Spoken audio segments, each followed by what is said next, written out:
Hello and welcome to Lost Love Chronicles. Stupid woman, Jimmy Oglethorpe screamed, pulling a switchblade from his pants pocket. With a swift flick, he opened it and lunged at Becky Daly's midsection, the blade missing her by a mere fraction of an inch. Meanwhile, as Becky was attempting to reason with Jimmy, his two brothers, Sammy and Bert, had moved to blocking positions on each side of her boyfriend, Ethan Barnes. He was surrounded on all sides. To his front was his candy apple red 1968 Corvette. To the rear, Jimmy's pickup truck, and on his sides were Jimmy's two brothers. When Ethan attempted to jump over the rear of the car so he could get to Jimmy, the two grabbed him by the arms and held him forcefully at bay, and it seemed to Ethan an almost horribly surreal moment compared to the calm tranquility of a few minutes ago when he had arrived there. Ethan Barnes loved his high school sweetheart, Becky Daly, and would have married her after graduation had they both not had the good sense to know that neither of them was ready for that kind of commitment. Both of them knew how hard it was to raise a family on the limited incomes provided by the few jobs available in the small rural farming community, so they decided to wait a few years and build a nest egg before starting a family together. When one lives in a small town like Magnolia, Georgia, job prospects are limited and they really had very few choices: either work at the local chicken processing plant or join the military. Since the only time Ethan liked dead chickens was when they were on his plate covered in barbecue sauce, he chose the military. It almost broke Becky's heart when Ethan told her that he had joined the army after high school, hoping to save up enough for a future for the two of them. She cried in his arms as she said to him, "I just know you're going to meet someone and never want to come back. You're going to be just like everyone else and forget about this shithole town and me." But he took her in his arms and assured her that he would return to take her away with him. When he did leave her, she honestly thought she would never see him again. She felt hopeless that day. She couldn't even join the army herself. A childhood injury to one ear had left her with a hearing loss and made sure that would never happen. So there she was, stuck in that awful little town, facing whatever nowhere low-paying job she could find to survive on. Of course, the first thing the army did was ship him out and, as fate would have it, for most of the 7 years since his enlistment, other than on the occasional leave, he was stationed too far away from Becky to see her. After basic training, he had taken his AIT, Advanced Individual Training or Job Training in the Civilian World, at Aberdeen Proving Grounds, Maryland for 18 months, and then was stationed at Fort Ord, California for 6 months. That was followed by 3 years at Fort Benning, Georgia, then 3 years in Germany, and then a year in Korea. Until finally, after spending the last year in Korea, Ethan had been shipped stateside to Fort Benning where he was to spend the last 6 months of his 8-year military career. Ethan loved her so much and had spent too much time away from her. His enlistment was almost up, and so the first thing he did when he hit stateside was to take his leave. Ethan drove back to Magnolia so he could ask Becky to marry him. During the trip, he ran over and over in his mind how he would propose to her only to forget everything. Instead, he simply asked her as soon as she opened the door. She accepted without reservation, and the two of them decided to go out for the night and celebrate. After Becky went inside and retrieved her purse, the couple began walking to the street where Ethan's car was parked. Just as they were about to get into it, Jimmy and his two brothers, Sammy and Bert, the town's resident bullies, pulled up in an old beat-up black pickup. They were such troublemakers that some of the local townsfolk had not so affectionately started calling them the Red Tornadoes, partly because of the red hair they all had, but mostly because everywhere they seemed to go, violence and disaster followed them. Jimmy jumped out of the back of the pickup truck, staggered a bit, recovered his balance, and then held the beer can he was holding upside down above him as he gulped down its contents.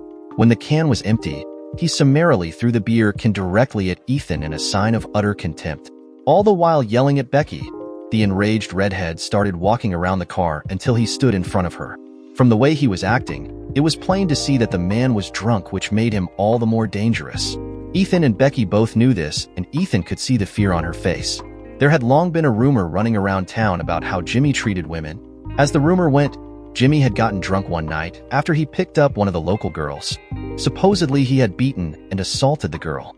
While he denied the rumor vehemently and would beat senselessly anyone he heard repeating it, it didn't help his case when she showed up 3 days later at school with several bruises all over her face and arms. Nor did it help when she showed up pregnant 3 months later and then suddenly disappeared. Another version of the sordid story added that the girl had been given an undisclosed sum of money by Doc Harris and then escorted out of town by the local sheriff. "I told you not to see him anymore. You're my girl now," Jimmy yelled at Becky in a slurred voice that usually comes after several hours of consuming too much alcohol. Calmly she replied, "You're drunk, Jimmy. Go home and sleep it off." Maybe when you wake up in the morning you'll remember that we only went out once. She hadn't known about his reputation back then, so Becky had dated him. Now she regretted it though. For every time he drank, Jimmy would come track her down and harass her as he attempted to assert his ownership over her. But this time he was in rare form. Becky guessed he must have been set off when he heard that Ethan was back in town. Unfortunately, Jimmy's blood alcohol level was far too high for his brain to be functioning much higher than that of a rabid dog, and he was enraged beyond belief. The inebriated man reached wildly for her blouse. It was obvious that he intended to tear it off her, leaving her exposed for all to see. "What are you doing with him? Didn't I tell you that you're mine?" All the while, Ethan was protesting loudly as he struggled to free himself so he could help Becky. "Jimmy, I've told you before that this caveman attitude of yours doesn't work with me. I can see anyone I want. Now go on home. I'm not going to argue with you anymore." She told him flatly and started to get into the car. Jimmy grabbed her, and when he missed her blouse, the drunken man reached for her arm as he yelled once more, "Since you want to act like a bitch, why don't you show us all what a 3-0 you really are and do me right here?" Becky slapped Jimmy hard on the left side of his face and pulled her arm away from him. From the force Becky's hand had impacted his face, there could be no doubt that he would have a large red welt the next morning. That's when Jimmy yelled at her, "Stupid bitch, nobody hits me. Nobody," and took out the switchblade from his pants pocket and pressed the stud that exposed the knife's deadly blade. He was well beyond reasoning now and just seemed to be ignoring her as he thrust the knife in her direction. Luckily, the drunken man missed her midsection by a mere fraction of an inch, mostly because she jumped back just at the last second before impact. Ethan knew that Jimmy was going to try again. He had seen a few of his army buddies get this drunk before and also knew that when they were in that condition, there was no reasoning with them. He feared for Becky's life, but with Sammy and Bert holding him, Ethan couldn't get to her. Ethan also knew that if he didn't do something fast, Jimmy was going to kill her. Seeing what looked like a .38 revolver protruding from the right side pocket of Sammy's blue jean jacket, Ethan tried in vain to free his left arm free from Sammy's grasp. Cursing the two men, Ethan began struggling violently with the two brothers, but they held him tightly. In desperation, he stomped down hard with the heel of his left boot onto the instep of Sammy's right foot, causing the man to wince in pain and momentarily loosen his grip. It was all Ethan needed, and he suddenly broke his left arm free long enough to grab the pistol. Before either of the two men holding him could react, Ethan snapped off a single shot, just as Jimmy lunged as he made another attempt to cut Becky with the knife for the second time. Jimmy grimaced for a second and then dropped the knife, which slid in the direction of Ethan's car and disappeared. Blood began pulsing from a dark spot in the center of his chest all over the Budweiser t-shirt he was wearing. Jimmy fell to his knees and continued his downward descent face first to the ground and lay there motionless. He lay there with his life's blood pouring onto the ground, creeping ever so slowly around him until it found its way up to his face and hair. The two brothers ran to aid their fallen sibling, but it was too late. Jimmy was already beyond help. Later, the coroner's examination would reveal that the mortal wound had entered the man's chest on the right side, penetrated his right lung, continued through his heart, and then entered his left lung, killing him almost instantly. While Ethan had been trained by the army how to kill, they had never showed him what it would actually look like. The reality is that all the training in the world doesn't prepare anyone how to live with it afterwards. He just stood there stunned, unable to move as a sickening feeling grew in the pit of his stomach. Someone inside one of the nearby dwellings must have heard the gunshot because just then people began coming outside into the street to see what had happened. There was the loud sound of a shotgun being fired, followed by a hissing sound as the front left tire of Ethan's car suddenly went flat. That was followed by the noise created by several doors being slammed shut as people hastily sought the safety of their abodes. "Drop it, Ethan!" came a loud commanding voice from somewhere behind him. Ethan recognized the voice as that of Johnny Wilkins, the county's deputy sheriff and cousin of the three brothers. The lawman had been on patrol in the neighborhood at the time, heard the shot a few blocks away, and pulled his squad car up at the end of the block unnoticed in all the commotion. Ethan looked over in the direction the voice had come from to see Johnny, standing there holding a double-barreled shotgun now pointed directly at his midsection. Johnny Wilkins was about 22 years old, and it was common knowledge that he had gotten the job when he helped the sheriff break up a bar fight that had broken out between some of the local boys and a small gang of bikers. Since there was an opening at the time for a deputy, it probably didn't hurt any that the sheriff just happened to be his uncle on his mother's side either. Despite the deputy's youth, if the sheriff ever sent Johnny calling, nobody with any sense gave him trouble. Unless that is, they wanted a broken jaw to remind them while they were in the local jail of how stupid they had been. When Ethan saw the lawman's finger was on the trigger of the shotgun, he knew from the deadly serious look on the man's face the deputy wouldn't hesitate to pull it. Without saying a word, Ethan dropped the weapon to the ground and slowly raised his hands, palms outward, so that Johnny could see that both hands were empty. Probably given courage by the presence of the lawman, a few brave souls had decided to step outside once more and see what was going on. "Has anyone called 911 yet?"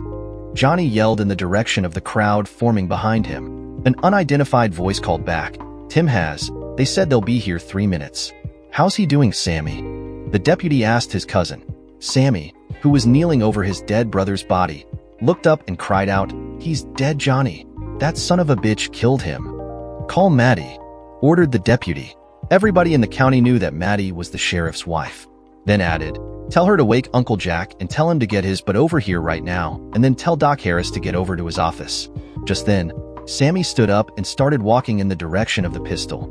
There was a murderous look in his eyes and his face was crimson with rage. Ethan suddenly got very nervous. Even though he and Johnny had been friends most of their lives, the deputy, dead man, and the dead man's brothers were all cousins, so he didn't know how things were going to play out. He didn't have to wait long to find out. "Sammy, cousin or not, if you pick up that gun, I'll shoot you down where you stand," came the voice of the deputy. That was followed by the clicking sound of one of the hammers on the shotgun being pulled back. Bert began rising to his feet. As he did, he said to his cousin, "You've only got one barrel left, Johnny, and there's 2 of us. You can't get us both." "You're right about that. And with you being related, I might even miss you. But I'll bet that Ethan will make it to that gun on the ground there before you can get to me. And since we already know he can shoot straight, I'm betting you 2 won't live to see tomorrow. You sure you want to take that chance?" replied the lawman.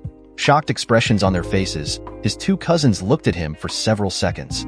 Then Sammy said to him, "You wouldn't let that killer have a gun after he just shot down Jimmy, would you?"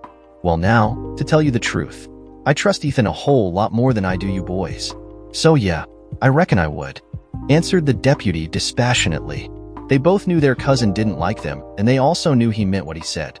The 2 cousins decided to back off rather than face 2 armed men. They were aware that the deputy was the only one that knew the full story about what happened the night Jimmy assaulted that young girl. And he also knew that Jimmy wasn't the only one involved in it. No, there was no love lost between the 3 men at all. Squealing wheels as it came to a halt, the sheriff's car pulled up. All 4 wheels had barely come to a complete halt when the driver's side door swung suddenly open and a man about 6 feet 3 inches tall got out of the car. In less than 1 second, he surveyed the situation, drew his pistol and aimed it in the direction his deputy's shotgun was pointing. The sheriff was a big man, weighing about 345 pounds with large shoulders and a massive chest.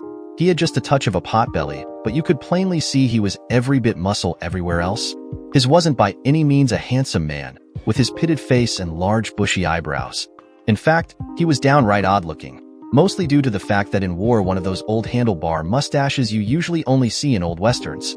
From the look of his clothes, you could tell he had dressed hastily, for he was wearing the blue jeans, a white t-shirt, with his badge pinned to hit, no socks, and of all things brown Scooby-Doo slippers. On his head was a tan Stetson rancher-style cowboy hat, and of course, his gun belt. But, as funny as he looked, nobody was laughing. In an extremely deep voice, the man called out, "Everyone that did not see what happened, go home and stay there." Then he turned and said to his deputy, "You call the doc yet, Johnny?" "On his way," answered Johnny replied. The big man began walking over slowly as people started drifting back into their homes. "What happened here?" "Don't know, Sheriff. I haven't had a chance to ask yet. I've been busy trying to keep these 2 dumb idiots from getting themselves shot," the younger lawman said to his elder as he motioned towards the 2 surviving brothers with the barrel of his shotgun. Just then, Sammy spoke up. "He killed him, Uncle Jack? Shot him down like a dog. He didn't have no cause." "You're damned liar, Sammy Oglethorpe. You know full well Jimmy was trying to kill me when Ethan shot him," yelled Becky. The sheriff looked over at Bert and said, "Is that true?" Bert glanced at his brother for a second, hesitated another second, then replied, "Nope, Uncle Jack. She's lying. Jimmy didn't have no knife. He was just telling her how pretty she looked when she got all bitchy and slapped him. Then Ethan took out a gun and shot Jimmy dead. Jimmy didn't even lay so much as a hand on her. They're both lying, Sheriff. Jimmy was drunk and tried to rip my blouse. That's when I slapped him in the face. Then he pulled out a knife and tried to stab me but missed. Ethan shot Jimmy when he tried to do it again." Becky retorted, The sheriff turned to his deputy and said, "We'll just have to sort this out at the station. Cuff him and put him in the back seat of my car." He motioned towards Ethan, and then put her in the front seat. Then he turned to the two brothers and said, "You two boys can wait here while I go see if anybody else saw anything." When the crowd dissipated, Ethan said to his friend, "Listen, Johnny, I'm not lying. Jimmy attacked her with a knife. He dropped it when I shot him, and it went under the car. Just look for it." If there had been any other witnesses, they didn't want to get involved, for when the sheriff turned around, everyone else had gone home. "Hold on, Uncle Jack. It'll just take a second for me to look under the car," the deputy said to his boss. Then he walked over and handed his shotgun to the sheriff and went back to his squad car. He retrieved a flashlight from the front seat. The young lawman then walked back to the side of the Ethan's car and knelt down. He looked under the car for several seconds, moving his flashlight from side to side as he looked intently for the fallen knife. He stood up and said sternly, "There's no knife under here, Ethan." As Ethan stood there in shock, the deputy walked over to him and said, "Ethan Barnes, you're under arrest for the murder of Jimmy Oglethorpe." 2 minutes later, Ethan found himself handcuffed and sitting in the back of the sheriff's patrol car. Becky was sitting in the front seat. There was the distinct odor of vomit and cheap wine mixed with a very heavy amount of some type of disinfectant he couldn't identify in the air inside the car. With nothing else to do, the couple watched out the windows and waited for the sheriff to return. It was just about that time an ambulance showed up, to be followed by an old gray Ford sedan left over from the 1950s. The sedan was being driven by the town's doctor and coroner, Doc Harris's. The doctor was tiny, skinny old man with round glass. He must have been at least 72 years old, and Ethan thought to himself that the man looked to him like a taller, skinnier version of the actor Henry Fonda. Most men would have retired at his age, but no, he just kept working. After all, how else could he keep control over the town and his investments? There was one other distinction he had. He was the grandfather of the deceased. As he sat there, Ethan realized that events had just spiraled out of control, and an impending feeling of dread came suddenly over him. Magnolia back then was a tiny, insignificant, depressing town that was at least 100 miles away from every major city in Georgia. It was well known by anyone who visited Magnolia that the town was so dreary that it seemed to have a numbing effect on all hapless travelers that were misfortunate enough to enter its influence. Most people that either visited the place or were former inhabitants lucky enough to escape said that after a while, the town would slowly lull them into a state of melancholy which grew stronger the longer they were there. All this, of course, made the second leading cause of death amongst townsfolk suicide, a close second only to alcoholism. It was so bad that people from the neighboring towns used to laugh every time they were asked for directions to the place, saying, "Magnolia? It's a few more miles down the road a spell. Just look for the sign that says hell, and then keep going south a bit. You can't miss it." That was part of the problem with Magnolia. It was so insignificant that you couldn't even find it on a map. And if you did, it was probably an oversight of the map maker, for had he ever been to the place, he wouldn't have wanted to remember it, let alone tell anyone where it was. Downtown Magnolia itself consisted of a town square and 4 large streets. Each street ran in some way parallel to the square, and if there was a business in town, it could be found somewhere on one of those streets. Every street in the downtown area was lined with massive magnolia trees, for which the town had been given its name over 200 years ago by its founder, Jeremiah Harris, old Doc Harris's great-grandfather. At the center of the square was City Hall, a building that from the looks of it must have been constructed sometime just after the Civil War, or as some of the older townsfolk called it, the Great War of Northern Aggression, and next to that was the county courthouse.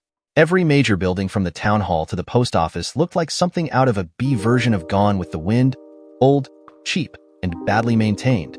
There was one general store, one drugstore, one doctor's office, one auto parts store, the local finance company, and one feed store, all of which were owned by Joshua Doc Harris or one or more of the members of his family. Without a doubt, Doc Harris was the wealthiest man in town, for he also owned not only the town's one grocery store, but also the drugstore and the town's only farm supply general hardware store. Hell, he even had half ownership in the town's only restaurant, the other half being owned by his brother. But even though his family owned just about everything, there had been times when it looked as if he was in danger of losing control over it. About a year before, some of the locals had quite vocally started complaining to the town council about their inability to attract new business to the dying little community. Everyone was surprised when he showed up one day at and demanded the council reform and become more active in trying to attract new business to our poor, economically depressed, but quite beautiful little community, as he so eloquently put it. 2 weeks later, His economic monopoly on the county appeared to be broken when out-of-town investors built not only a new convenience store but also a new drugstore. The voices of the dissenters died down and finally disappeared.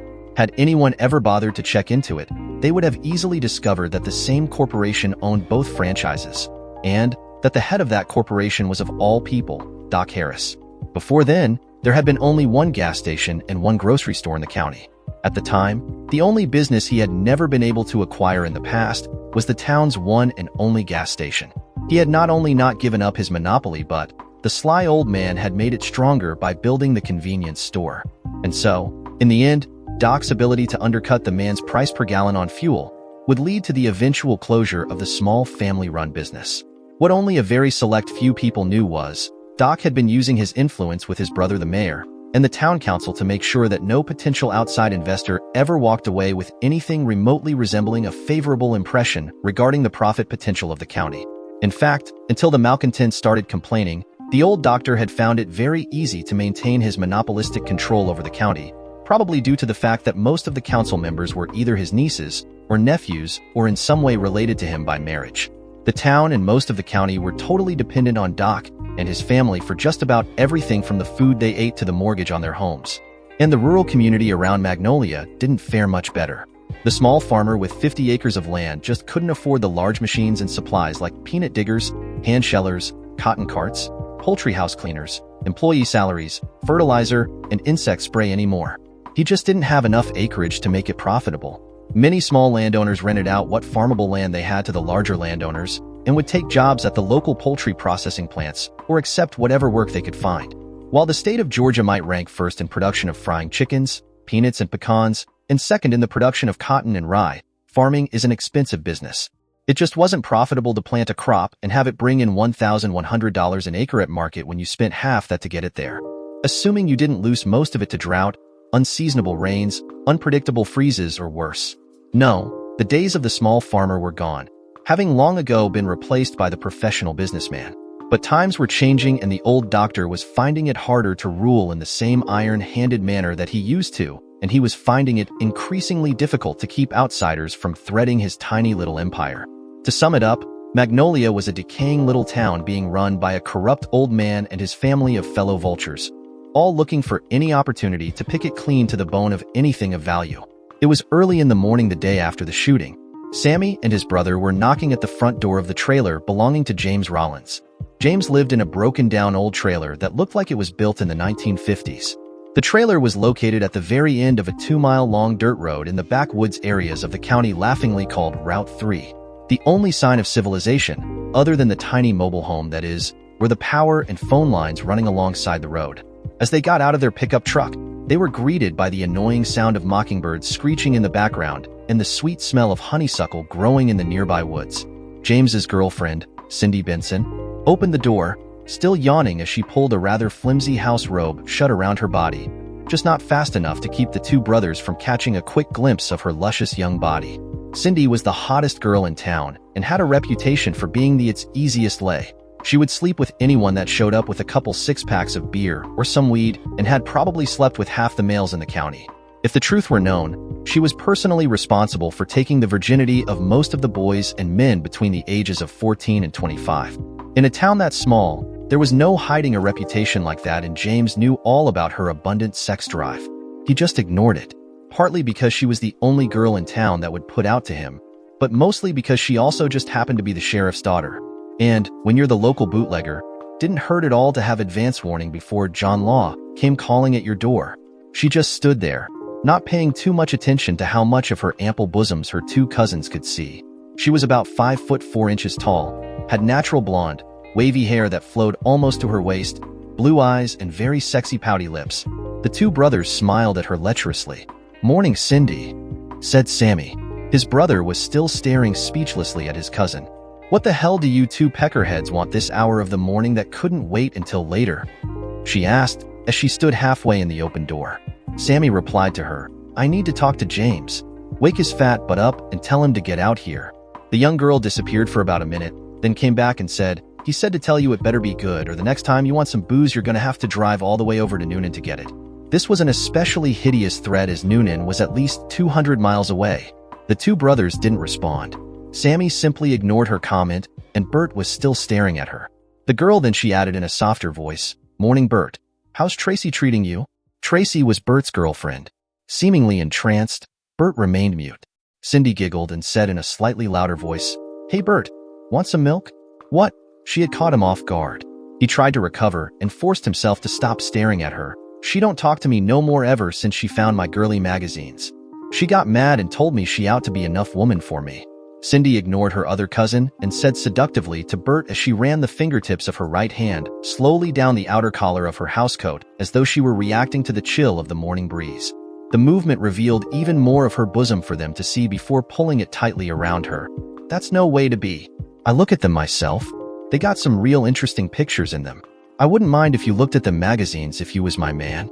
Cindy had been after Bert since she was in the 6th grade. Despite his obvious attraction to her, he had never given in to her blatant sexual advances. "Yeah," he replied to her. "And your daddy would cut my balls off and feed them to the chickens down at the hatchery too if he even thought I was so much as looking at you." As she purposely let her gown slip open, just enough to show off a little more bosom, Cindy said to Bert, "What daddy don't know won't hurt him." "Thanks, Cindy," Bert said thoughtfully, "but I'm kinda attached to my balls. I think I'll keep him a little longer. Your pa can find something else to feed to his chickens." Her father, the sheriff, also owned the local chicken hatchery, and the hatchery happened to be one of the 2 largest employers in the county, the other being the local cabinet shop. Just about everyone who wasn't farming either worked at the hatchery or the cabinet shop, and a few that did farm also worked at one of the 2 places just to supplement their meager incomes. Disappointment in her voice, she glanced over her shoulder and then said, "James is coming. Don't forget what I said, Bert." And then she hastily stepped back out of the doorway. When she was out of the way, her current sex buddy, James Wilkins, stepped into the doorway. As he did, Bert and Sammy saw Cindy walking down the hall to the back of the trailer. A few minutes later, they heard the sound of a TV blaring away. James was a chubby man and stood there barefoot, dressed only in a dirty sleeveless t-shirt and blue jeans. There was a brown mustache on his face and the peach fuzz of a beard that he had been trying to grow ever since he was in the 5th grade. His t-shirt didn't quite cover his hairy belly, and there were several small holes of various sizes in it. The blue jeans he was wearing had rolled-up pants legs that, having never been hemmed, were frayed at the bottom, and there was a large grease stain on each knee. "What's so damn important that it couldn't wait until afternoon?" asked the chubby man as he squinted and raised his left hand to block the early morning sunlight that was shining directly in his eyes. Stepping between the sunlight and James, Sammy said to the man, "I need to talk to you about the gun." Then he added, in private, "Hey, I told you, I didn't know nothing about it. I bought it from an old wino that was looking for beer money. That's why it was so cheap. So, if it's broken, don't come looking to me for no refund. I ain't got your money no more." Sammy suspected the chubby man was lying but let it pass. When James started to close their door in the 2 brothers' faces, Sammy stuck his right foot in the door so that James couldn't close it. "Unless you want to go to jail, you better let me in. Jimmy's dead." As the unshaven man looked at the 2 brothers hesitantly, Sammy said to him reassuringly, "Don't worry none. We're not here to hurt you or nothing. Besides, if we was, we ain't stupid enough to do it with Cindy around. Now let us in so we can talk." James opened the door the rest of the way and let the 2 brothers enter. For the next 5 minutes, Sammy told him about the events of the night before. James looked at him and asked, "What do you want with me? I'm right sorry Jimmy's dead, but it ain't my fault." "Well," Sammy began, "if you want to stay out of jail, you better tell everyone the gun was stolen." With a look of confusion, James said indignantly, "I didn't do nothing wrong. Why should I do that?" "Because if you don't, Bert and I are going to tell everyone that you told us you traded it to Ethan for some beer, and that you were going to sell the beer up at the high school parking lot after the football game Friday night." Sammy told him flatly. The bootlegger looked from one brother to the other angrily. "It was stolen the night of the killing. You understand? You didn't sell it to me. You left it in the glove compartment of your pickup truck that afternoon the way you usually do, and you noticed that it was missing the next day." Sammy elaborated, the nervousness showing in his voice. James Wilkins said, "But what do I say when they ask me why I kept it there? Just tell them that you always kept in the glove compartment in case you came across an injured animal. Everybody knows that deer are getting hit all the time around here crossing the highways," replied Sammy. James looked at him questioningly. "But they're going to ask me why I didn't report it. If anyone says anything, you didn't get a chance to report it because you didn't notice it until the next day when you went to get it so you could shoot up some old ammo you had laying around," Sammy answered. James was trapped and he knew it. If the two brothers went public about his bootlegging operation, he would be up on both federal and state charges. Hell, the DA would probably add contributing to the delinquency of a minor, just for good measure. If that happened, the next piece of meat he saw would probably be Bubba, trying to do him dirty in prison. With no other choice, he nodded his head in agreement. As the two brothers were walking back to their pickup truck, Bert turned to Sandy and asked curiously, "I know Cindy don't got no high standards, but what you figure she sees in him? Besides the free booze?" Sammy inquired as they both climbed into the pickup truck. "Yeah," replied Bert. "Remember when we was showering after gym class?" Sammy asked. After he closed his door, Bert thought about it for a minute, then it dawned on him. James Wilkins might be 70 pounds overweight and sleazy looking as hell, but he was also hung like a horse. As the pickup peeled off down the dirt road with the sound of a Hank Williams Jr. song blaring loudly from the radio, Bert thought to himself, "Too bad her daddy's the sheriff. Cousin or not, I wouldn't mind tapping some of that a few times." 2 months later, Ethan's case was about to come to trial. He had spent the entire time in the county jail. He had no confidence in the public defender assigned to him and almost hit the man when the shyster suggested that Ethan accept the plea bargain offered by the state. It was a shitty deal. The man wanted him to plead guilty to second-degree murder and with it a sentence of 20 years to life. Ethan told his lawyer that he was innocent and to tell the DA to take his plea deal and shove it up where the sun don't shine. At the very same time Ethan was sitting alone in his cell wondering what would happen to him, Ethan's friend Johnny was getting out of his squad car. The young lawman had been sent by the sheriff to get lunch from the town's only restaurant. The restaurant was a small hole-in-the-wall place that specialized in fish that was so fresh you actually picked it live from one of the restaurant's large tanks before they cooked it the way you wanted. With the DA and sheriff inside waiting for him, rather than taking the time to put the car keys in his pocket, Johnny hurriedly sat them on top of the food containers and got out of the car. When he was out, he picked up the containers, sending the keys sliding towards the ground. They bounced off the toe of his left foot and slid under the squad car. He bent down to pick up the keys, but found they were too far under the car to reach them and had to lie on his back just to get at them. Once he was on the ground, he noticed something lying about 30 feet away under Ethan's car. Left on the street, it had been towed and was parked in the impound lot on the other side of the chain-link fence near where the police cruiser was parked. Even from that distance, Johnny could tell that the shiny object glimmering under the vehicle was a knife. After setting down the food, he picked up his keys and got an evidence bag from his squad car. Johnny unlocked the gate leading to the impound lot, carefully retrieved the knife and placed it inside the bag, then marked the bag as evidence and went back to his car to get the food. "Well, how did it get there?" asked Simon Randall, the town's prosecutor. They were all in the sheriff's office talking about the knife while their lunches sat on the desk getting cold. Johnny looked at him and said, "Hell, I don't know.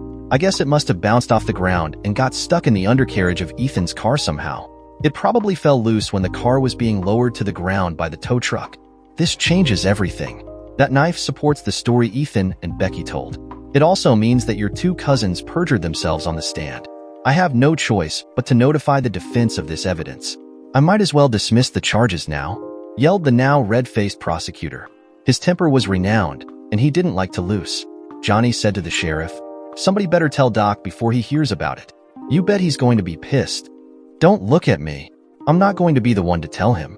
He's already pissed at me because I wouldn't let Sammy and Bert go into Ethan's cell and work him over," exclaimed the sheriff. Randall spoke up just then and said, "Fine then. Get him on the speakerphone and I'll do it." A few minutes later, after the three of them had explained what had transpired, the old doctor screamed into the phone, "I don't give a damn. I want him dead. He killed one of us.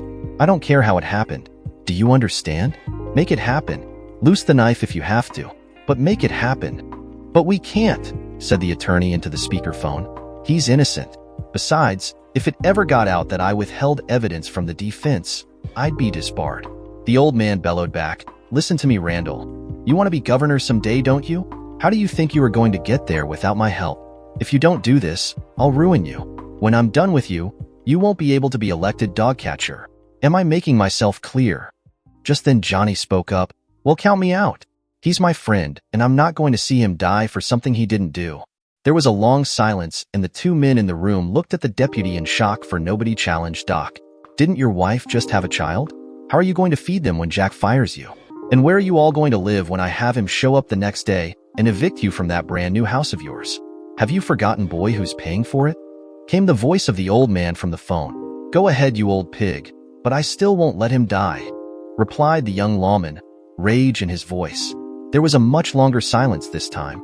Finally, the doctor's voice was heard once more from the phone. "Suppose I had Randall take the death penalty off the table and guaranteed you Jack's job when he retires? Would that ease your guilty conscience, boy, and give you some peace of mind? Before you answer that, think about this. Whether you go along with this or not, I promise you that knife will never see the light of day. You can either keep your job, or you can be unemployed and homeless. Is it really worth it?" Now it was Johnny's turn to be silent. The two men in the room were looking at him expectantly. "All right, but I want something in return. I want a clear title to my house. I don't want you hanging this over my head in the future." The old man agreed. From that day on, unless it was part of his work, Johnny never talked to his uncle, grandfather, or Randall again. What respect he had for them, he completely lost, along with most of the respect he had for himself. It was also the beginning of a lifetime of sleepless nights, with the knife missing and the two brothers testifying that Ethan had shot Jimmy in cold blood. Poor Ethan didn't stand a chance when he went to trial. The jury came back with a guilty verdict in less than 20 minutes. To make matters worse, with no one except Becky to testify on his behalf, the judge was prepared to sentence him on the spot. He threw the book at Ethan and gave him 20 years to life. Upon his conviction, the Army discharged him, ending his military career. His DD-214 discharge form had indicated that he was unfit for military service. As far as Ethan was concerned, at 25 years of age, his life was over. But Becky Daly didn't give up on him. At first, she remained in the tiny little town of Magnolia, but it became quickly apparent to her that she would never make a decent living there. Even if she did, it wouldn't be enough to provide her the financial resources to both survive and mount a successful fight to see Ethan go free. After the trial, Becky had started saying quite publicly that it sure did seem odd how the only piece of evidence that would have backed up Ethan's story mysteriously disappeared. She must have said it in front of the wrong person, because that Friday she was called into her boss's office in the middle of her shift. He told her that she was being laid off from her job at the hatchery. Doc had told the man that she was developing carpal tunnel syndrome and her days were numbered. When she pointed out to her supervisor that she hadn't even been to see the physician, his reply was, "Sorry, Becky, but if Doc says you don't work, you don't work." As she was leaving, when she got to her car, she found that all 4 tires had been cut. It became obvious to her that someone was trying to run her off. 2 years before, when her mother died, Becky had inherited what could laughably be referred to as the family farm. It wasn't a real farm anymore, only about 50 acres of land, and only about a third of that was cleared and fit for farming, the rest being wooded. But it was just too small to produce enough crops for anyone to live on anymore, and she realized it was time for her to leave Magnolia. Becky thought about where she would go, and there seemed only one logical choice: Columbus, Georgia.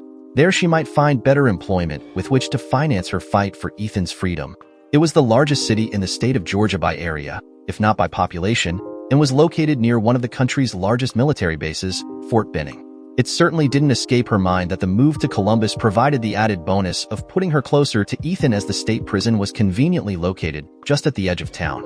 She had a cousin, Joni, living in there, who was working as a secretary for one of the local real estate brokers. Her cousin had had the good sense to get out of Magnolia 2 years earlier. Becky was pretty sure that Joni would put her up for a couple of weeks. So Becky called her, just to make sure she would, and then sold what there was on the land to Georgia Wood and Logging for $10,000. A week later, after the company had cleared the land of all its timber, she sold it to one of the local farmers for about $700 an acre. She went out of her way to choose one of the few men who openly despised the doc because she knew the farmer would never let the old pig buy the land from him. With her few merger belongings loaded in her car, she headed off to Columbus, stopping only in town long enough to fill her gas tank for the long trip. The store had a policy of prepaying, and when Becky went inside to give the cashier $20, she realized that she had been in such a hurry she had left her purse in the car. As she walked back to her car, she discovered that all 4 of her tires had been cut once again. Furious, she left the car where it was sitting and walked to Doc's office at the other end of town. When she got there, she walked right past the receptionist and began looking around until she found him in an examination room with the mayor's wife. From the looks of it, she must have caught him in the middle of giving the woman a pap smear. When he heard the door open, he turned around to look at her. With sweat dripping from her, she said, "Look, you old pig, I'm trying to leave this town. If you want me to leave, tell your boys to stop slicing my tires." Then, on inspiration, she glanced over at the woman and said, "Otherwise, I'm going to tell everyone you were giving her more than a pap smear." Without waiting for a response, she turned around and stomped out, leaving the old man sitting there with his jaw wide open. When she got back to her car, it was to find that there was a note stuck with something stapled to it under the left windshield wiper. There were 4 brand new tires on her car. Shocked, she picked up the note and read it. "Don't come back, Doc." She looked at the paper stapled to the note. It was a receipt for 4 tires, 1 tank of gas, 1 oil change, and a new fuel filter, all paid in full.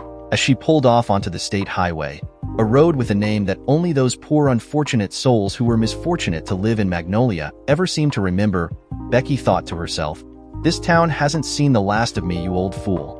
The almost 2-hour drive to Columbus gave Becky time to cool off, and it occurred to her, as she passed an especially pretty grove of magnolia trees, that she was going to miss living in the small rural town. No, she wouldn't miss the people. With her mother dead and gone, she didn't care if she ever saw anyone from the town of Magnolia again. What Becky was going to miss was the landscape. She decided to enjoy the drive to Columbus, realizing that it would probably be the last time she would get to see in one place so much of the beauty that nature had to offer. Becky allowed her mind to think back of the pleasanter things she had seen, like how Old Man Nelson's peach trees looked when they were in full bloom.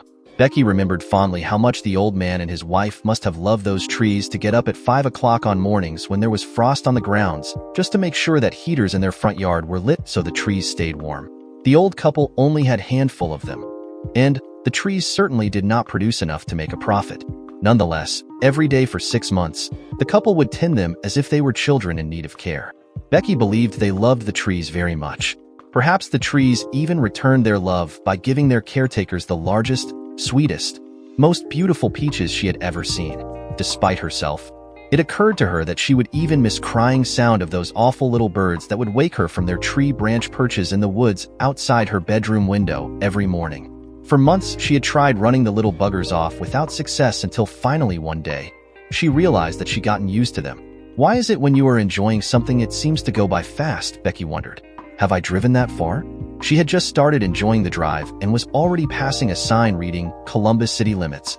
The city of Columbus, Georgia is located almost dead center of the state's western border. On the other side of that border lies the small town of Phoenix City, Alabama, and together they form the Bi-City area. You would think that 2 municipalities so close together would be virtual mirror images of each other, but nothing could be farther from the truth. The town of Phoenix City was small and economically depressed, while Columbus was large and very prosperous. In some ways, Columbus was very similar to Magnolia. Just a lot less of those similarities were visible. But most of those similarities were geographical. For example, both municipalities had magnolia trees, but then, it's hard to find a place in the state of Georgia that doesn't have magnolia trees. And of course, as did Magnolia, Columbus also had an abundance of the red clay and pine trees. The big difference between the 2 cities was not geographical. It was that in Columbus, the corruption was hidden far better, to the point you could actually live with it. She was lucky enough to find a loft apartment for about $200 a month in the area of the business district of Columbus known as Uptown. For most of the city's existence, the locals used to refer to it as downtown, until someone advised them to rename it to the more politically correct, upbeat Uptown. Then again, because of the numerous fountains running along Broadway, Columbus used to be known as the Fountain City, until a developer tore them all out the last time the business district was remodeled. The apartment, conveniently located directly across from the federal courthouse/post office, was actually the entire second floor of a 2-story building. The bottom floor of the building was occupied by a small sandwich shop and was probably the only one of its kind in the business district. It had 3 massive glass windows that were about 6 feet wide and 8 feet tall, 10 feet high ceilings, and was almost 1,800 square feet in size. Except for a bathroom, it was all one really large room. As it was just 2 blocks away from the government center with its massive law library, it was perfect for her. Becky's first order of business after finding a place to stay was to enroll in the nursing program at the local technical college, Columbus State Technical College. She had neither the time nor financial resources for college and then law school, so she enrolled in the school's nursing program. Becky had always been interested in nursing, and there was the added bonus of the fact that there was a shortage of nurses, which meant that it would pay well. Becky was aware that if she were to have the enough free time to devote to Ethan's appeal, she could not take a job working for one of the local hospitals. So, when she graduated and became an LPN, she accepted a job working for a local family practice physician. In her spare time, she started studying law and became quite an astute paralegal. It became obvious to her that between schoolwork and the legal research she was going to have to do quite a bit of writing and information gathering, so Becky started shopping the pawn shops for a used computer. She was lucky enough to find one for about $500, and after spending 2 days trying to figure out how it worked, it finally dawned on her to call her cousin and ask for help. Developing computer skills wasn't the easiest thing for her, but at least she didn't have to learn how to type. She had acquired that skill in high school. Within 2 months, she had learned enough WordPerfect to type out her homework and was already working on DBase so she could start storing the vast amounts of legal information she knew she would be accumulating. Over the next several years, Becky spent a great deal of money consulting lawyers and hiring private detectives for Ethan. Almost every one of them would take her money, work a few days on the case, and then come back and tell her that nothing could be done. Once in a while, one would string her along trying to milk her for every penny he could until she figured out what they were doing. Then, they would tell her that his case was hopeless and all the leads they were working on had gone dry.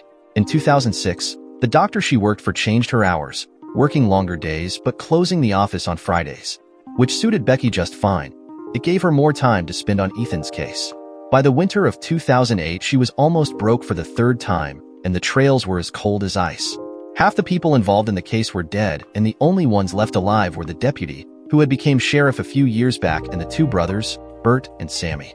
In the several attempts made to talk to him, the deputy never talked about the case with anyone. The 2 Oglethorpe brothers were now in prison, and even if they chose to talk, and they wouldn't, no judge was likely to consider their testimony credible. To make matters worse, without some evidence to back up Ethan's story, no appeals court was ever likely to listen to them. Even to Becky, it was beginning to look as if she and Ethan were never going to be together, and she knew that something had to break soon. She didn't know how much longer she could stand the awful loneliness of waiting for him.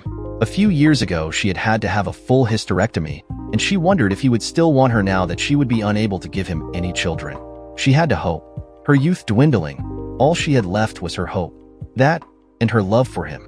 They say that prison is hard on a man, and even harder on an innocent man. A guilty man can resign himself at some point to the fact that at least in some way, he deserves his fate, but a truly innocent man never can. It takes a strong man to keep his sanity and not be tempted to take his own life under such circumstances. Ethan knew that it would take every bit of his strength just to keep prison from changing him into the kind of man he did not want to be. Locked up or not, he refused to become what they had accused him of, even if never saw his freedom again. He convinced himself that Becky would be better off without him, and he didn't want her to cling to any false hopes. And so, the last thing Ethan did before he left for the state prison at Columbus was to call Becky and tell her not to come and see him. "Forget about me," he told her as he struggled hard to fight back his own tears. "There's nothing you can do for me. Don't come see me, don't call, and don't you dare waste your time waiting for me." Then he hung up abruptly before she could protest. In prison, no one believed him when he proclaimed his innocence. The other prisoners laughed at him, saying, "Everyone's innocent in here." Some even tried beating him, thinking they might get him to say otherwise. And for the next 10 years, whenever a particularly hard case would arrive at the prison and hear about the innocent man, the new prisoner would brag that he was going to be the one to get Ethan to admit he was guilty. He started working out and lifting weights, and it became an almost religious routine for him. He did it partly to have something to do, but mostly to keep his body in shape, just so he would survive the beatings. As his body became more muscular and developed, the other prisoners thought that he was preparing to fight back. Then when he didn't, they became confused. At first, they thought he was a coward, then they thought he was just plain stubborn, and eventually they thought he was crazy. A few speculated that it was because he was really guilty and the beatings had become some form of penance for him. Through all the beatings and trips to the infirmary, Ethan never fought back. No one, not even the guards, understood why. How could they? The fact is that Ethan had changed the day he killed Jimmy Oglethorpe. Ethan wasn't afraid of the men that beat him. Far from it. He was afraid he might kill one of them. Ethan had killed once, and he never wanted to do it again, even if it meant losing his own life. He had taken a human life, and he hated himself for it. In the deepest part of his soul, he felt guilty about it. His mind was tortured, torn between the guilt from what he had done and the reality of knowing that he had been given no choice. But it all changed the day Bert and Sammy Oglethorpe showed up one cold December day at the prison. Both men had been convicted of running a methamphetamine lab, and each had been sentenced to 10 years imprisonment. Thinking that it might gain them prestige, the first thing they did was to brag how they had helped railroad Ethan for killing Jimmy. It didn't have the results they expected. When word got around that Ethan was actually innocent, Bert and Sammy were visited by a few of the lifers and ended up spending 2 weeks in the infirmary. Both brothers learned then that prisoners have their own sense of justice. Two things happened after that. No one ever beat Ethan again, and the Oglethorpe brothers were moved for their own good to the maximum security section of the prison.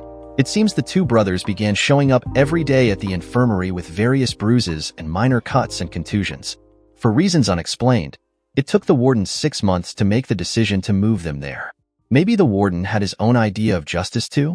After everything that had happened to him, Ethan was surprised when every jailhouse lawyer in the prison began coming to him one by one, offering to help him with his appeal, even the ones that had beaten him. And for the first time, he began to have hope that he might see his freedom again. But even with their help, his case looked hopeless.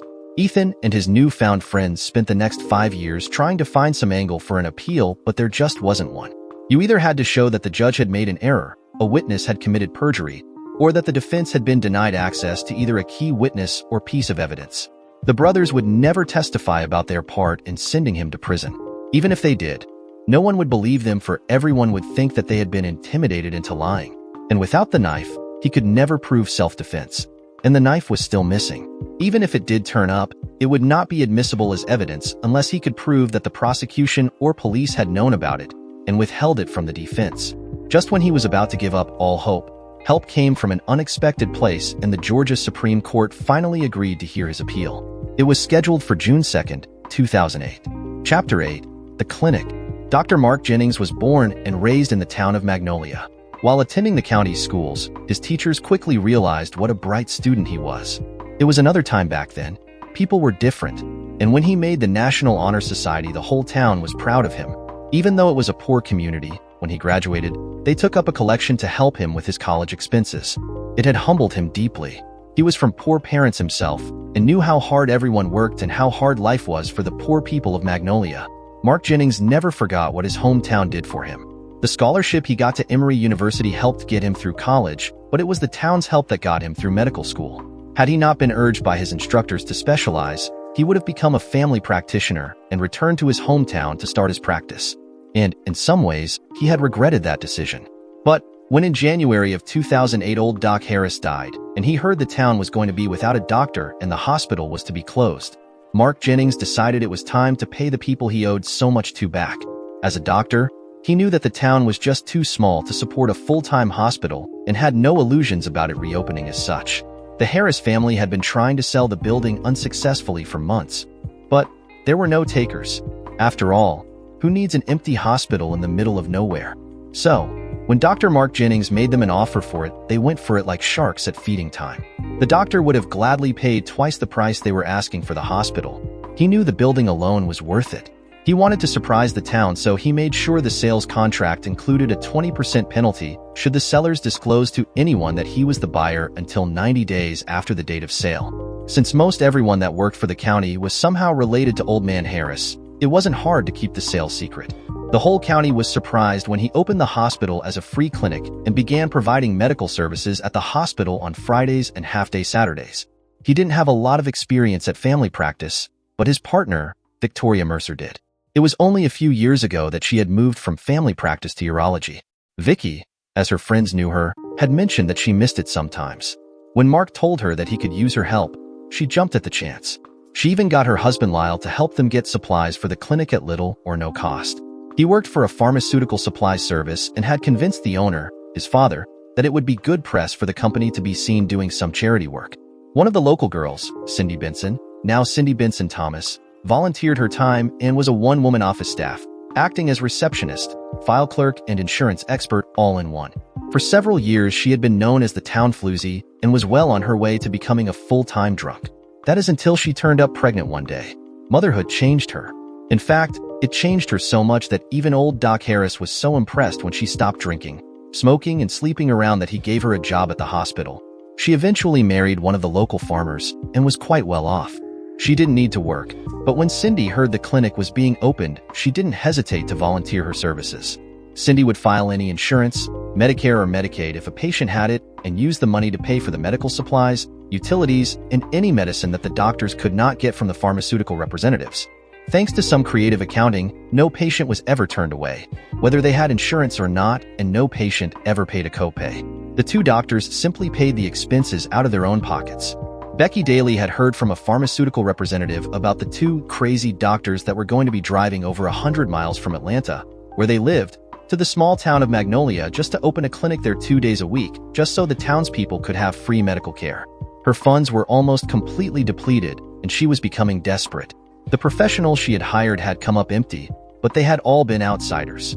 Perhaps the town had changed in the 15 years since she had left. Just maybe, Becky thought, she could do a little better. She knew that sooner or later, everyone has to go to the doctor. Where the townsfolk wouldn't talk to outsiders, maybe enough time had passed for them to talk to her. She came up with an idea would them come to her. She called Dr. Jennings and asked him if he had found a nurse for his clinic. When she told him her name, he remembered her from high school, and they both started reminiscing about the old days. And so, every Thursday night, after work, Becky began making the trip from Columbus to Magnolia to work as a nurse in the free clinic run by Drs. Jennings and Mercer. But unlike the others who worked at the clinic, she wasn't doing so from any sense of civic duty. As far as she was concerned, the whole town could burn to the ground. In the 15 years since he had helped railroad his best friend into prison, Johnny Wilkins never got a good night's sleep. When the guilt he was carrying had become too much for him to handle, he started drinking. And the drinking cost him his marriage. When his wife Liz left him, taking their son Scott with her, he found himself all alone and began to wonder what it had all been for. In the devil's bargain he had made, Johnny had secured his future. He owned his home, and even old Doc Harris could never take that away from him. Jack had been killed answering a domestic dispute about 8 years after Ethan went to prison. And true to his word, old Doc Harris saw to it that Johnny was elected sheriff. But without his family, he didn't even care about the job that he used to love. He really didn't care about anything anymore. He forced himself to stop drinking, but it was too late. Liz refused to take him back. He guessed she'd finally had enough. Deep inside, he couldn't blame her. He had made her life a living hell. Johnny had never told her the truth. Hell, he'd never told anyone the truth. He was too ashamed to. Keeping it bottled up inside him like a cancer had torn him apart, and his guilt had just grown stronger and stronger with every passing day. Finally, early one morning, he found himself sitting of his living room, holding his service revolver pointed at his head with one round in the chamber. He hadn't slept at all the night before. His mind filled with the faces of the friend he had betrayed, his wife and the 16-year-old son that he didn't even know. But he hadn't pulled the trigger that morning even though he wanted to. It was a blur to him now. He remembered having his finger on the trigger and slowly squeezing it. But at the last moment, something made him point the gun upwards just as the hammer fell. The round missed him, instead leaving a hole in his ceiling. With the sound of the gun firing still ringing in his ears, Johnny realized that it wasn't too late to make things right. He had no illusions about ever getting his wife and son back, but perhaps there was still something he could do to make things right for Ethan. The next day, Johnny called the DA, Roger Foster, and asked him to come to his office so Johnny could talk to him. When Foster got there and Johnny told the man about the knife and that he had been sitting on evidence for 15 years, the DA became enraged. Foster was a narrow-minded, spiteful man who had been elected on a tough-on-crime platform, and the idea of having to let a convicted murder free didn't sit well with him. While not the smartest lawyer in the world, he did know that if it ever got out that the sheriff and former sheriff had conspired to send an innocent man to jail, every case the two lawmen worked would be appealed, and he would spend the rest of his term in court. He looked Johnny straight in the eyes and said, "What the hell are you bringing this up for at this late date?" Without even waiting for an answer, he continued, "Get rid of it. I'll be damned if I'm going to spend the rest of my career in court fighting the appeals of every jailhouse lawyer you and that idiot uncle of yours put away. Do you understand me?" With that, the man stomped out of Johnny's office. Johnny just smiled as he unlocked a drawer in his desk and carefully placed the knife in it. He was hoping that was what the man might say. When she had started working at the clinic, Becky's heart was bitter and hard. At first, she hated having to come back to her hometown and all its bad memories. But, as the months passed, the more she saw of the town and its people, the more her heart began to open up to them. In her bitterness, Becky had forgotten how poor of the community really was, and it occurred to her that she had it far better off in Columbus than most of the townsfolk did. She began to realize that they were basically good, hard-working people that had for years been exploited by the Doc and his family. To make matters worse, things had deteriorated even more before Doc Harris died. The Doc had kept an iron-hand control over the town's economy, and they had drained it every chance they could. It seemed to her that the old man had been the only thing that had kept the Harris family there for when he died. One by one, they all began selling off their various business interests in the town to whatever out-of-town investor they could find.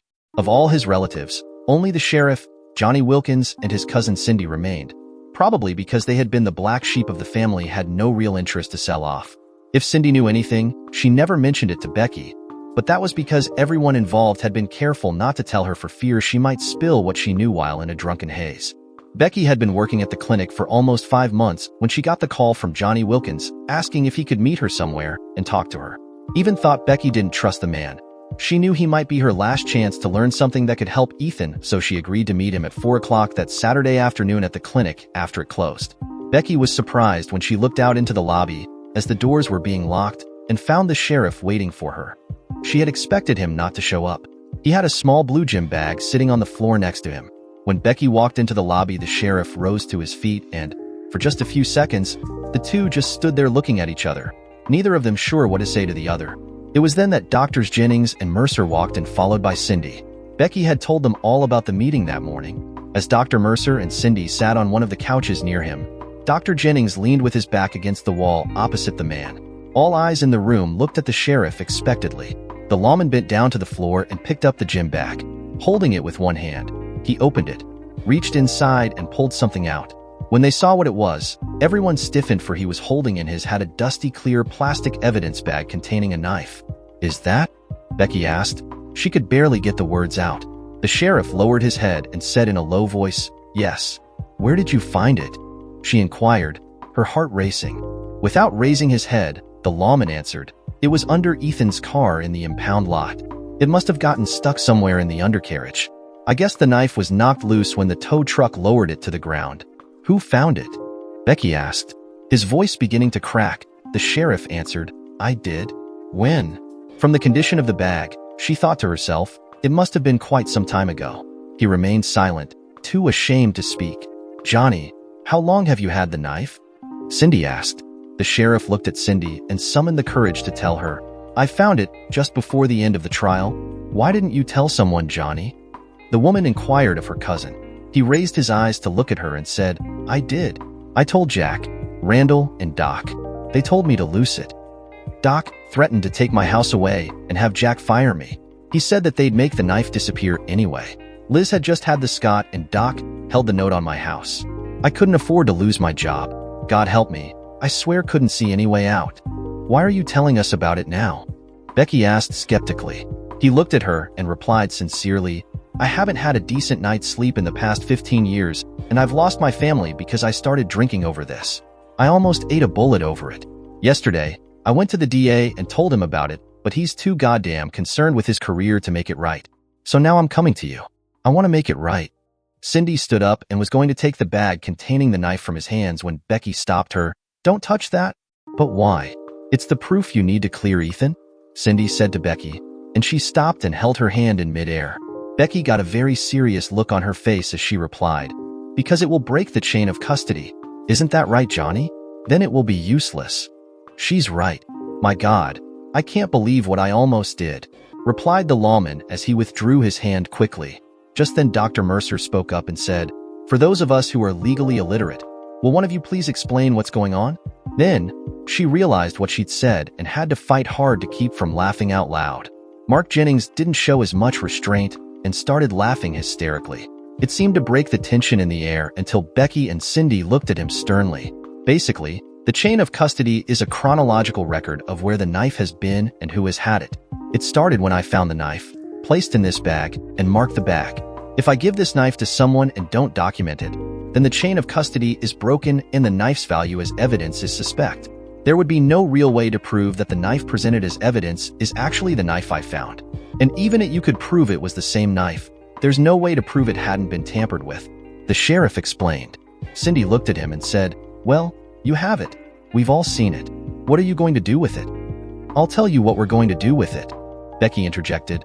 "As soon as I find Ethan an attorney, Johnny and I are going to drive up to Decatur and hand it over to the state crime lab for analysis.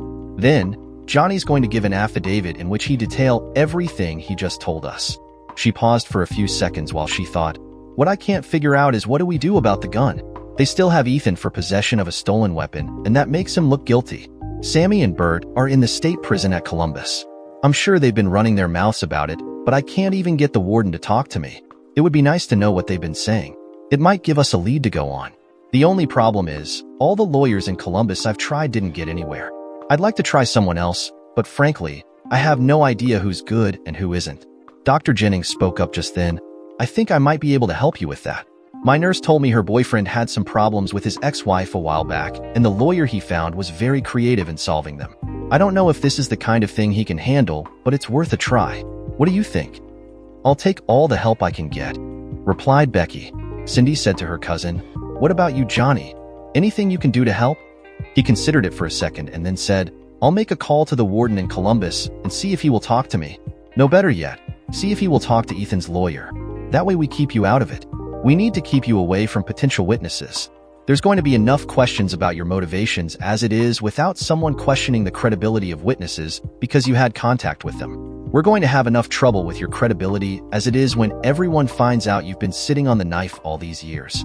The DA might try to say you pressured them to lie to back up your story, insisted Becky.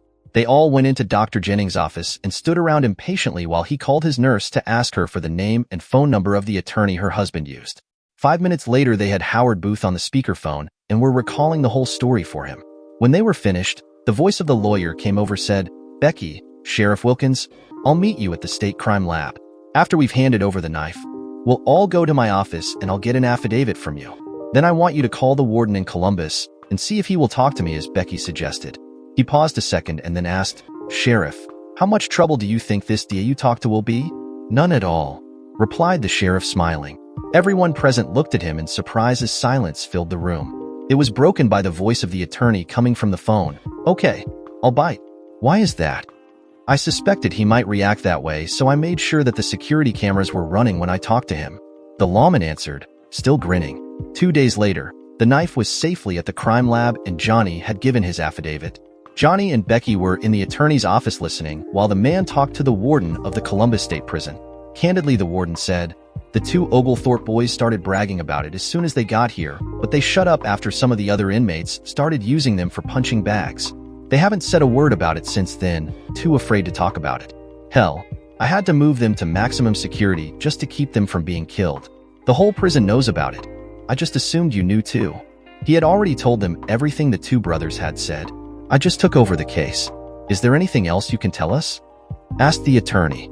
There was a short pause before the warden replied, Just this, I don't think you are going to get those two to recant their testimony.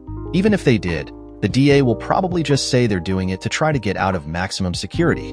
You'll probably better off talking to the guy they bought the pistol from, if he's still alive, that is. Thanks, Warden. I appreciate your candor. If there's nothing else, I'll hang up now. Then the voice of the warden came one last time over the phone. Yes, there is. Do me a favor and let me know how it's going from time to time. The first 10 years after Barnes got here, he had it pretty bad. If he really is innocent, I want him out of here as fast as possible. Will do, Warden. Thanks again. Bye. And then the lawyer pushed the button on the speakerphone, ending the conversation. When they looked up, Becky was sitting there in tears. He turned to her and said, It won't be much longer now. I know it's been a long time, but just be patient just a little longer. You'll have him back soon. The lawyer turned to Johnny and said, Sheriff, you know anything about this James Rollins character? Yeah, he used to be the town's bootlegger for several years until he was almost killed in a car accident. After that, he got religion and became a preacher. Also, before he found God, he used to be shacked up with my cousin Cindy. He's the one that helped her straighten out her life after she got pregnant, replied the sheriff. The lawyer thought a few seconds. What about this Cindy woman? Think she could get him to talk to us? Becky spoke up. I can answer that. I'm pretty sure she will. Know where we can reach him? Sure. He has a small church just outside of town. Holds service every Wednesday and Sunday, replied Johnny. That Wednesday, Howard Booth, Becky, and Cindy all met at the small church run by the ex-bootlegger turned preacher James Rollins. With the service over, except for the preacher's car, the parking lot was almost empty. The preacher didn't even resemble the man Becky had seen years ago. Gone were his pot belly and most of his hair. There was a deep scar running down the left side of his face from just under his left eye to his jaw. Becky noticed the man now walked with a slight limp on his right side and didn't seem to use his right arm very much. It's been a long time, Cindy. How are you doing? Let's go inside so you can introduce me to your friends, asked the minister as he led them into the small rural church. When they were all inside, he motioned for them to have a seat on one of the pews. Cindy said to him, You remember Becky, don't you? This is Howard Booth. He's an attorney from Atlanta representing Ethan Barnes. They want to talk to you about that gun you sold Sammy. I had forgotten all about that. It was a long time ago and I was a different man then. I'm not proud of the things I did back then, and I guess I try not to think about my old life too much. The preacher confessed as he stepped back a few paces and sat down on one of the steps leading to the pulpit. Cindy looked the man directly in the eyes and said, "Sammy and Bert have been bragging that they came out to your trailer just after the shooting and pressured you to report the gun stolen. Is that the way you remember it?" She knew he wouldn't lie to her. He was right. He really wasn't the man he used to be. James thought about it a few seconds. "Don't you remember? You were there that day. After you answered the door, you called me and told me that they wanted to talk to me. I remember being mad because they had you wake me up early that day," he replied. Cindy suddenly looked embarrassed. "I must have already been too drunk at the time. I don't remember any of it. Was I in the room when the three of you talked?" "No. After I went to the door, you went back to the bedroom and turned on the TV. By the time they left, you had finished off half a bottle of scotch. That's probably why you don't remember any of it," he told her. He remembered how she had hit on her cousin, but decided to leave that part out. Becky asked, "So what really did happen that day?" "Well, they pretty much told the truth. They came out to the trailer and told me that if I didn't report the gun stolen, they were going to tell everyone that I traded the gun to Ethan for some beer that I was going to sell in the high school parking." The preacher started rubbing his right hand nervously. He was obviously uncomfortable talking about it. It was then that the attorney asked, "Would you be willing to say that under oath, Reverend?" "Yes," replied James. The lawyer said to him quite seriously, "Do you understand that you can be charged not only with perjury, but also with filing a false police report?" "Yes, I understand. But it's time the truth were told. I did a lot worse than that when I was young. If that's all I have to pay for, I'll consider myself blessed. Will tomorrow morning be okay?" Delighted, the attorney answered, "That will be fine. Will you be able to ride with us up to my office in Atlanta?" The next morning they all met in the office of the attorney. In the lobby, Becky, Cindy, and the sheriff waited patiently. 2 hours later, with the affidavit completed, Howard Booth came out of the conference room and began speaking. "I'll file the motion with the Georgia Supreme Court tomorrow and get us on the calendar. Then I'm going to call the DA of your sheriff and have him come up here for a meeting. After that, it's just a matter of time before we get a hearing." When the others were gone, Howard Booth went into his office and placed a call to Roger Foster, the county DA, and asked the prosecutor to meet him in his office the following day after lunch. Howard told the man that he had important information regarding a case that he could only disclose in person. "Make sure and bring Sheriff Wilkins along, will you? This concerns him too," he added. At about 1:32 p.m., the unsuspecting prosecutor walked into Howard's office and sat comfortably in a chair next to the sheriff. Wasting no time, Howard pushed the play button on the remote for the DVD player, and the video of Sheriff's conversation with Foster began playing. When it was finished, Foster rose to his feet and began shouting, "Where did you get that video?"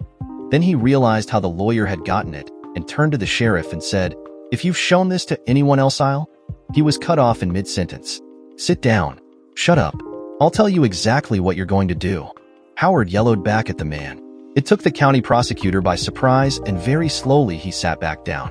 "Even though you don't deserve it, I'm going to give you a way out of this mess." Howard paused a second to allow the man time to cool down. "You and I are going to file a joint motion for appeal with the court first thing tomorrow morning. When it comes up, you're going to tell the court that you can personally verify the credibility of not only every witness, but also that of the evidence. Furthermore, you're going to say that you were with the sheriff here when he found the knife behind an evidence rack at the police station." "Oh yeah, I almost forgot. On your recommendation, the county is going to settle quietly with Mr. Barnes for $10.5 million. Do you understand what I'm saying?" Foster started to protest. "But when word of the sheriff's part in this gets out, I'll have every con the county ever put away filing appeals from now until the end of time. I hate it for you. At least you won't be in jail," responded Howard. He made no attempt to hide his contempt for the prosecutor. Foster was red-faced. "But it'll bankrupt the county. It doesn't have that much money." "Shut up. I'm not finished yet. The Harris family bled that town dry for too damn long. It's about time they gave something back. So here is what you're going to do. You are going to contact them and tell them that if they don't make a sizable donation of, say, $20 million to the county, I'm going to contact the Georgia Bureau of Investigation, the State Attorney General's office, the U.S. Attorney General's office, and the IRS, and make sure everything they have done for the last 30 years gets put under a microscope. You can tell them that I already have sworn affidavits from several former employees, every one of which is just dying to be put on the stand and testify about what they know. Before you leave, the sheriff here is going to tell some of the juicer things he knows about them to help you convince them. Howard was serious about everything he told the man except that part about the affidavits. It was a blatant lie, but he had a feeling that the Harris family wouldn't want to take the chance that he didn't. Just in case any of you or the Harris family get any cute ideas, remember this, I've made 10 copies of this video and given them to some people I know. Not one of them knows that the others have the video. So if anyone did figure out whom one of them was and decided to persuade them to disclose the names of the others, they'd be wasting their time. Do I have to tell you what will happen if anything happens to myself or anyone else that has the video? Foster knew when he was beaten. He simply nodded affirmatively. For hours later, Foster had enough dirt on the Harris family to put most of them away for 20 years. And after having familiarized with the case by Howard and Johnny, he could easily handle it when the time came. Once he had time to cool off, Foster realized that it was the best solution for everyone. Even though he hated to admit it, Howard had been right. The Harrises had sucked the life out of the county for years and crushed everyone that ever got in their way. He wasn't as lazy as the sheriff and Howard thought he was, though. The only real thing he had been worried about was that the appeals would bankrupt the town. That night, after the sheriff and he checked into a hotel, he sat down with the man and attempted to determine the potential damage to the county. He was amazed to find out that the situation was far better than he had thought. It seemed that the sheriff's uncle, the old sheriff, had been for many years at odds with Doc because he refused to let the old man have any real influence over the sheriff's department. Other than a few people being pressured by the sheriff's office to leave town and looking the other way whenever a member of the Harris family got into trouble, of course, the department was actually clean. In the end, the county would come out ahead from the affair. After they each returned to their room, Foster spent the rest of the night trying to figure out if there was a way he could patch up his working relationship with the sheriff. He really did respect the man, and it didn't do very well to have to work with a sheriff that hated your guts. He decided that the best thing to do was to simply go to the lawman and tell the sheriff the real reason he had not wanted to pursue the case. Then, hope for the best. Friday, May 29, 2008. The court has before it a sworn affidavit from the current sheriff, then deputy, of Magnolia, in which he recants his previous testimony and states under oath that he found evidence germane to the defense's case before the original trial had concluded and was pressured by both the prosecuting attorney and the sheriff at that time too. And I quote loose that evidence and never mention it again. The judge paused before continuing. You have also presented to the court a copy of the forensics report from the state crime lab that clearly states that the only prints on the knife were those of the deceased. Does the state wish to challenge the validity of this evidence? Oglethorpe answered meekly, "No, Your Honor." "How long have you known about this?" one of the other justices inquired. The man lied. "My office was made aware of it 2 weeks ago, Your Honor. It took that long to verify its authenticity." He had known about it for at least a month ever since Johnny had come to him and asked him to reopen the case. He was just glad that Johnny had omitted that fact in his sworn testimony. "Does your office have any credible evidence to support the state's previous assertion that the petitioner is guilty of the crime he was convicted?" came the voice of one of the female justices. The DA answered truthfully, "No, Your Honor." "Then we're prepared to rule," the Chief Justice said before taking a long breath. "We accept the claim by the county and the appellant that the defendant was denied his right to a fair trial as he was entitled to under Article 6 of the United States Constitution. The court finds that the appellant has demonstrated that there was sufficient creditable evidence available to the prosecution at the time that would have supported the defense's assertion that the decedent was killed in self-defense. The court also finds that the then prosecutor actively conspired to withhold evidence germane to the defendant's case from the defendant's attorney. Therefore, we set aside the original verdict and rule in favor of the appellant. Since the county admits that it can produce no evidence to support its original claim that the appellant is guilty of the crime he was charged with, we grant the appellant's motion for acquittal and order his immediate release. "Where is the original prosecuting attorney?" demanded the justice. They were told, "Mr. Rutledge died 2 years ago of prostate cancer." "And where is Sheriff Benson now? For that matter, where are the 3 other persons who orchestrated this travesty, Dr. Harris and his 2 nephews Bert and Sammy Oglethorpe?" asked the Chief Justice. The county prosecutor answered solemnly, "Sheriff Benson was killed responding to a domestic dispute 6 years ago, and the coroner, Dr. Harris, last year from a stroke. Both his nephews are 3-time losers already serving a life sentence in the state prison at Columbus. It saddens me to know that there is very little that the state can do to provide Mr. Barnes the justice he deserves after spending so many years in prison," stated the Chief Justice in disgust. I speak for every member of this court when I say that in all our combined years of public service, we have never seen a greater example of judicial misconduct. The malfeasance committed by not only an officer of the court, but also a member of law enforcement is so grievous in nature as to warrant a full investigation by the Attorney General's office, and it is so ordered. Perhaps he can find some way of ensuring that Mr. Barnes receives the justice he so rightfully deserves, exclaimed the robed magistrate as he banged his gavel down forcefully. And as the sound echoed the courtroom, after 15 long years, Ethan Barnes was a free man. The warden had been notified that Ethan's appeal had been moved up at the last minute. Upon receiving faxed confirmation from the county prosecutor that Ethan had won his appeal and his conviction had been not only overturned but the death ruled self-defense, the warden called his various minions and started the paperwork necessary for Ethan's release. By the time Ethan's work detail returned to the prison for lunch, the paperwork was all but completed and the warden had already had the man's clothes and personal effects brought to his office. With his clerk standing by, he informed Ethan of his freedom. After spending 30 minutes on the phone with Howard getting the details, 2 guards escorted Ethan to the showers used by the guards so he could shower and change into his civilian clothes. 10 minutes after that, Ethan was walking a free man out of the prison to a waiting taxi. Fearing possible investigation by more government agencies than they wanted to think about, the Harrises wasted no time in making their most sizable donation to the county coffers, in exchange for documents for immunity from prosecution that is, at Howard Booth's insistence, Foster had a cashier's check in the amount of $100,000 wired to a bank in Columbus, and the check was waiting for Ethan upon his arrival. The money would be deducted from the $10.5 million settlement. Foster had even made a few calls to the DMV and had Ethan's inmate license upgraded immediately. A certified copy of it was also waiting for him at the bank when he got there. Ethan deposited $50,000 and took the rest in cash. Upon leaving the bank, Ethan had the taxi driver take him to one of the local Ford dealerships. As they pulled into the dealership, Ethan saw exactly what he wanted, and upon getting out of the taxi, he walked into the lobby and asked to see a salesman. He said to the man, "I want to buy that candy apple Reed Mustang and I've got cash. If you can't have me out of here in 30 minutes, I'll go somewhere else. Is that a problem?" The man saw the taxi with its motor running outside and politely asked to see the money. Ethan showed him the envelope containing the cash, causing a big smile to appear on the salesman's face. The taxi paid and dismissed. Ethan and salesman sat down to begin the necessary paperwork.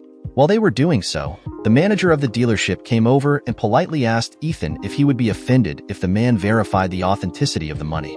Ethan told him no and handed the man the business card the bank manager had given him along with the receipt for the cash withdrawal of $50,000. Howard had told Ethan that if asked for his address, to give them the address of his office.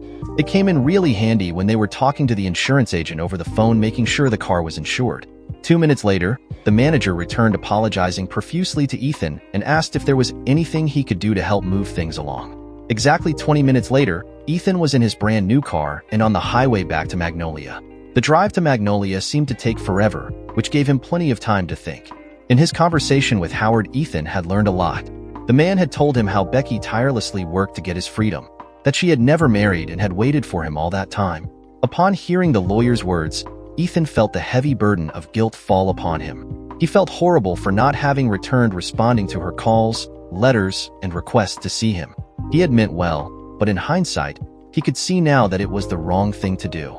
It's a wonder, he thought to himself, that she didn't give up on me. Like Ethan, she had lost the last 15 years of her life. The difference was, she had done so willingly, and he wondered how he would ever live up to her expectations of him. He didn't know, but he did know that he would spend the rest of his life trying, not just because he owed it to her, even though he did, but also because he still loved her. It was that love for her that had kept him going all those years. As impatient as he was to be reunited with his love, Ethan found he enjoyed the simple freedom of the drive back to Magnolia.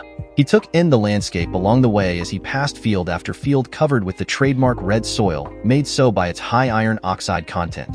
Along the side of the road, almost the whole way from Columbus to Magnolia, grew the kudzu that was so prolific ever since U.S. Soil Conservation Service started promoting it as a forage plant in 1935. There is still debate to this day where it is a benefit or menace, but perhaps the real answer came in 1950. That was the year that the U.S. Department of Agriculture removed kudzu from its list of acceptable covered crops, only to reclassify it as a weed in 1972. It turns out that the original promoters of the vine underestimated the fact that it grew up and out at an astounding rate of 60 to 100 feet per season, engulfing and smothering just about every form of plant life in its path.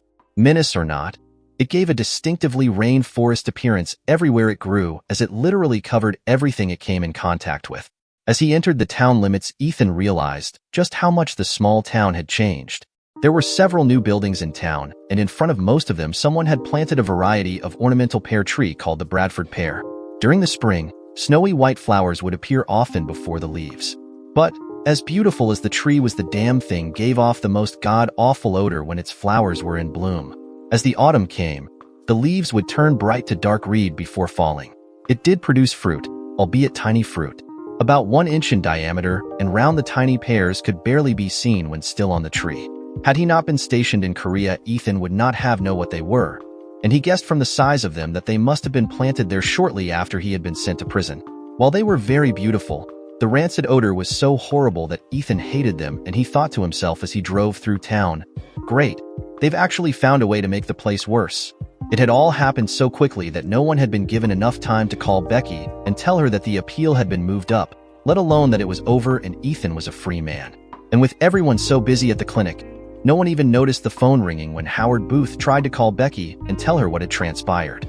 Becky, having long since given up her cell phone so she would have more money to put towards her efforts to free Ethan, still did not know her love was free.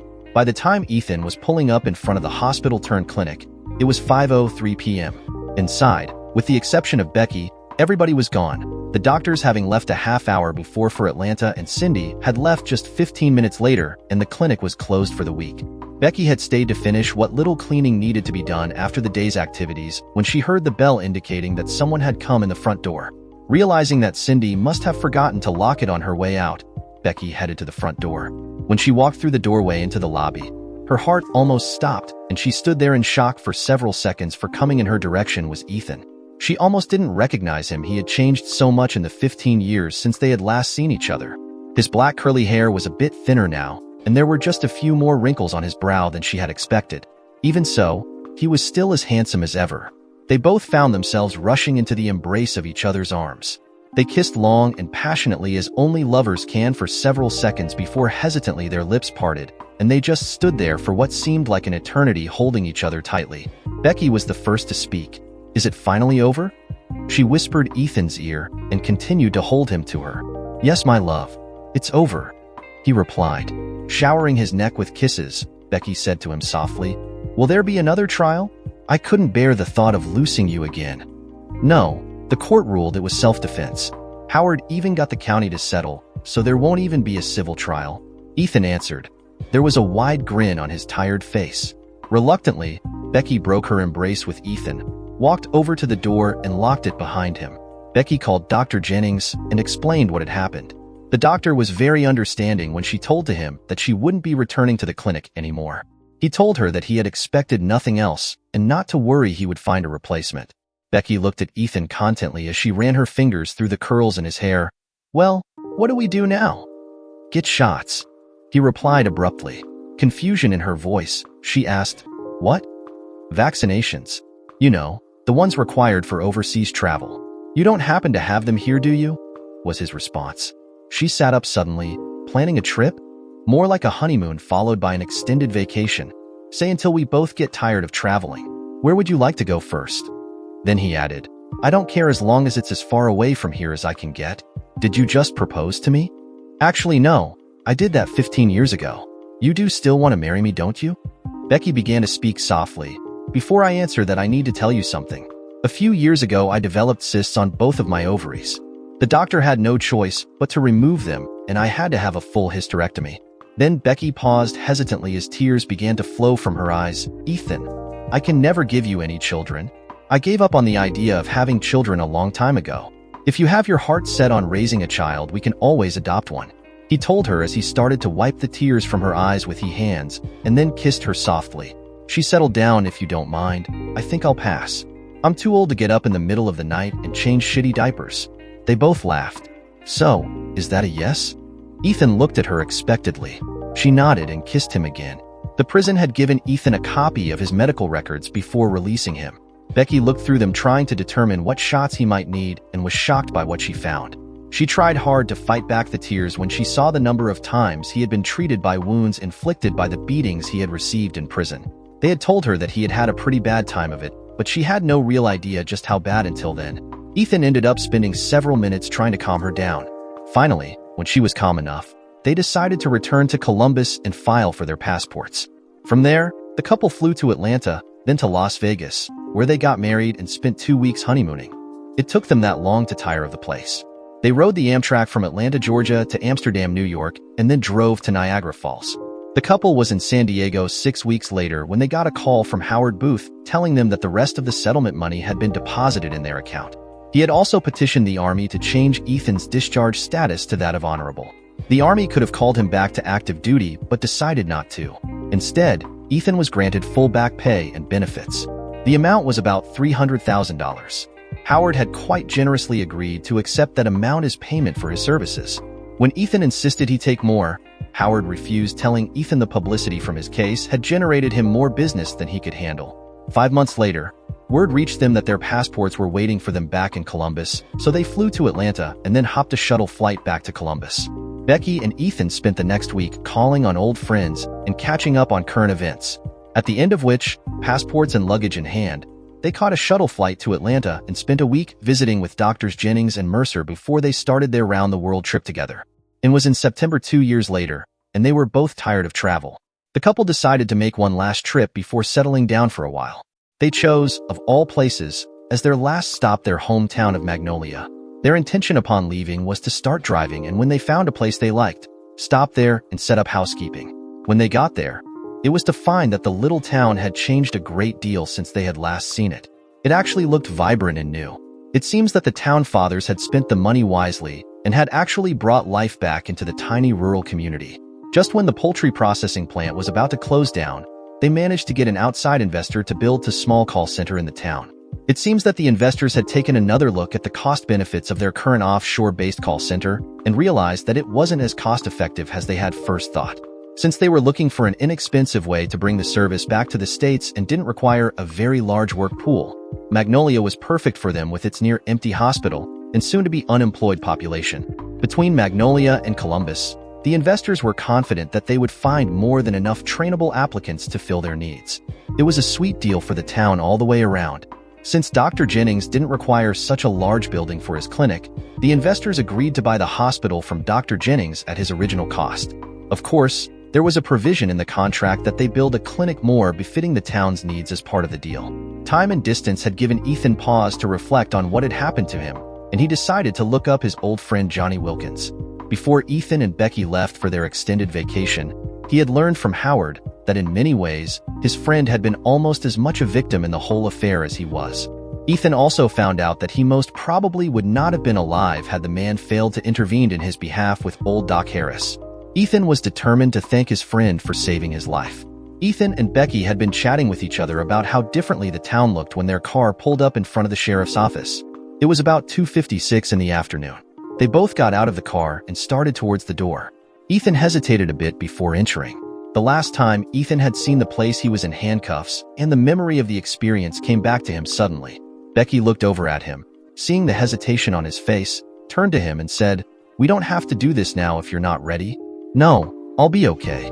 Just remembering. I'm all right now," he replied, opened the door, and walked inside with Becky trailing just behind him. Behind one of the desks, with his feet propped up on the desktop and was holding an open fishing magazine in his hands, was a stout young deputy. He was obviously reading. Ethan walked over to the man and said, "I'd like to see Sheriff Wilkins, please." The man glanced up to look at Ethan for a second, then lowered his head back to his magazine before saying, "He's at the old cemetery off Peach Grove Drive." "When do you expect him back?" Becky asked, then added, "We've come a long way to see him. If it's not going to be too long, we'd like to wait." Slowly, the deputy put the magazine he was holding on the desk and lowered his feet to the floor. "Setting up straight now," he said to her. "I'm sorry. Hasn't anybody told you?" "Told us what?" she asked. The man shuffled in his chair uncomfortably. "He's dead, miss. He died about 2 weeks ago." "But how?" Ethan asked. The young man fidgeted in his chair once more. The cause of death was listed as a self-inflicted gunshot wound to the head.